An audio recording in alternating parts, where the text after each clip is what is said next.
যুক্তরাষ্ট্রের সঙ্গে যুদ্ধ বন্ধের আলোচনায় অগ্রগতি, তবে চুক্তি বহুদূর বললেন ইরানের স্পিকার। নেতানিয়াহুর প্ররোচনায় যুদ্ধে জড়িয়েছেন ট্রাম্প বললেন কমলা হ্যারিস। বাব এল মানদেব পুরোপুরি বন্ধ করার হুঁশিয়ারি হুথি বিদ্রোহীদের। সর্বশেষে জানাবো, ট্রাম্প বেশি কথা বললেন ইরানের উপপররাষ্ট্রমন্ত্রী। শিরোনাম শুনলেন, এবারে বিস্তারিত। যুক্তরাষ্ট্রের সঙ্গে যুদ্ধ বন্ধের আলোচনায় অগ্রগতি, তবে চুক্তি বহুদূর বললেন স্পিকার ইরানের। যুক্তরাষ্ট্রের সঙ্গে যুদ্ধ বন্ধের আলোচনায় অগ্রগতি হয়েছে, তবে দুই পক্ষ এখনো কোনো চুক্তিতে পৌঁছানো থেকে বহুদূরে রয়েছে বলে জানিয়েছেন ইরানের পার্লামেন্টের স্পিকার মোহাম্মদ বাগের গালিবাফ। রোববার 19 এপ্রিল গালফ নিউজের এক প্রতিবেদন থেকে এ তথ্য জানা যায়। এর আগে শনিবার রাতে দ্বিতীয় দফায় দুপক্ষের বৈঠকে বসা নিয়ে অনিশ্চয়তার মধ্যে রাষ্ট্রীয় টেলিভিশনে দেয়া এক ভাষণে তিনি কথা বলেন। ইসলামাবাদে প্রথম দফা বৈঠকে ইরানের পক্ষে নেতৃত্ব দেয়া গালিবাফ বলেন, আমরা এখনো চূড়ান্ত পর্যায়ের আলোচনা থেকে অনেক দূরে আছি। এর আগে গত 28 ফেব্রুয়ারি যুদ্ধ শুরুর 40 দিন পর যুদ্ধবিরতির ঘোষণা দিয়ে ইসলামাবাদে আলোচনায় বসেছিল যুক্তরাষ্ট্র ও ইরান। তবে কোনো ধরনের সমঝোতা ছাড়াই সেই বৈঠক শেষ হয়। আগামী 21 এপ্রিল যুদ্ধবিরতির মেয়াদ শেষের আগে দুই পক্ষকে আবার বৈঠকে বসাতে চেষ্টা চালিয়ে যাচ্ছে মধ্যস্থতাকারী দেশ পাকিস্তান। যুক্তরাষ্ট্রের প্রেসিডেন্ট ডোনাল্ড ট্রাম্পের দিক থেকে অচিরেই বৈঠকের ইঙ্গিত দেওয়া হলেও ইরান আলোচনার সময় নিয়ে চূড়ান্ত কিছু জানায়নি।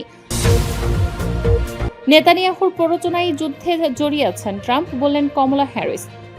ইসরায়েলের প্রধানমন্ত্রী বেনিয়ামিন নেতানিয়াহুর প্ররোচনায় মার্কিন প্রেসিডেন্ট ডোনাল্ড ট্রাম্প ইরানের সঙ্গে যুদ্ধে জড়িয়েছেন বলে অভিযোগ করেছেন যুক্তরাষ্ট্রের সাবেক ভাইস প্রেসিডেন্ট কমলা হ্যারিস। শনিবার 18 এপ্রিল মিশিগান অঙ্গরাজ্যে তহবিল সংগ্রহের একটি অনুষ্ঠানে দর্শকদের উদ্দেশ্যে হ্যারিস বলেন, আমাদের একটি বিষয়ে স্পষ্ট থাকতে হবে যে তিনি যুক্তরাষ্ট্রকে একটি যুদ্ধের ভেতরে নিয়ে গেছেন, নেতানিয়াহুই তাকে টেনে নিয়ে গেছেন।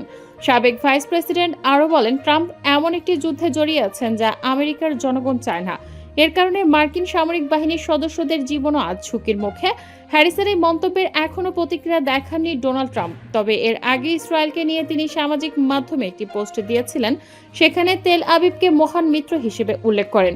ট্রাম্প লেখেন, মানুষ ইসরায়েলকে পছন্দ করুক বা না করুক, যুক্তরাষ্ট্রের মহান মিত্র হিসেবে তারা নিজেদের প্রমাণ করেছে। কঠিন সময়ে অন্যরা তাদের আসল চেহারা দেখিয়েছে, কিন্তু ইসরায়েল তেমন নয়। তারা সাহসী, নির্ভীক, অনুগত ও বুদ্ধিমান। তারা কঠোরভাবে লড়াই এবং কিভাবে জয়ী হতে হয় সেটিও জানে। বাব এল মানদেব পুরোপুরি বন্ধ করার হুঁশিয়ারি হুথি বিদ্রোহীদের।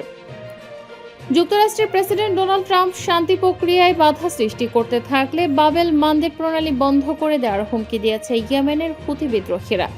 রোববার 19 এপ্রিল হুথি সরকারের উপপররাষ্ট্রমন্ত্রী হুসেইন আল ইজি মাইক্রো ব্লগিং সাইট এক্সে এ ব্যাপারে একটি পোস্ট করে বলেছেন, আমরা যদি বাব এল মানদেব বন্ধ করে দেওয়ার সিদ্ধান্ত নিই তাহলে পুরো মানব জাতীয় জিনেরও এটি খোলার কোনো ক্ষমতা থাকবে না।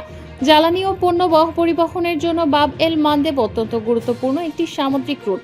এটি লোহিত সাগর ও এডেন উপসাগরকে যুক্ত করেছে এবং এশিয়া ও আফ্রিকাকে আলাদা করেছে। ইরানের বিরুদ্ধে দখলদার ইসরায়েল ও যুক্তরাষ্ট্র যুদ্ধ শুরুর পর সৌদি আরব লোহিত সাগর ব্যবহার করে নিজেদের জ্বালানি বহির্বিশ্বে সরবরাহ করেছে। আল ইজি আরও বলেন, ফলে ডোনাল্ড ট্রাম্প এবং তার সহযোগীদের জন্য ভালো হবে এখনই সেসব কাজ বন্ধ করে দেওয়া যেগুলো শান্তিকে বাধাগ্রস্ত করে। ট্রাম্প বেশি কথা বলেন ইরানের উপপররাষ্ট্রমন্ত্রী। ইরানের উপপররাষ্ট্রমন্ত্রী সাইদ খাতিবজাদেহ বলেছেন, আমেরিকার পক্ষ থেকে অনেক টুইট করা হয়, অনেক কথা বলা হয়, কখনো তা বিভ্রান্তিকর, কখনো পরস্পর বিরোধী। তুরস্কে চলমান আন্তালিয়া ডিপ্লোম্যাটিক ফোরামের ফাঁকে শনিবার 18 এপ্রিল সাংবাদিকদের সঙ্গে কথা বলার সময় তিনি কথা বলেন। মার্কিন প্রেসিডেন্ট ডোনাল্ড ট্রাম্পের ঘন ঘন সামাজিক যোগাযোগ মাধ্যমে পোস্ট করার প্রসঙ্গে মন্তব্য করেন সাইদ খাতিবজাদেহ।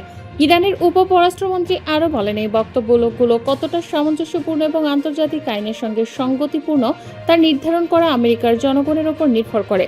খতিবজাদেহ বলেন, ইরানের অবস্থান পরিষ্কার এবং তারা ওয়াশিংটনের চাপের বিরুদ্ধে প্রতিরোধ গড়ে তুলবে। তিনি আরও বলেন, আমরা কি করব তা একেবারে স্পষ্ট। আমরা বীরত্বের সঙ্গে দেশকে রক্ষা করব একটি প্রাচীন সভ্যতা হিসেবে। ইরান হরমুজ প্রণালীতে জাহাজ চলাচলের স্বাধীনতাকে হুমকির মুখে ফেলছে। যুক্তরাষ্ট্রের এমন অভিযোগ উড়িয়ে দেন সাইদ আল খতিবজাদেহ।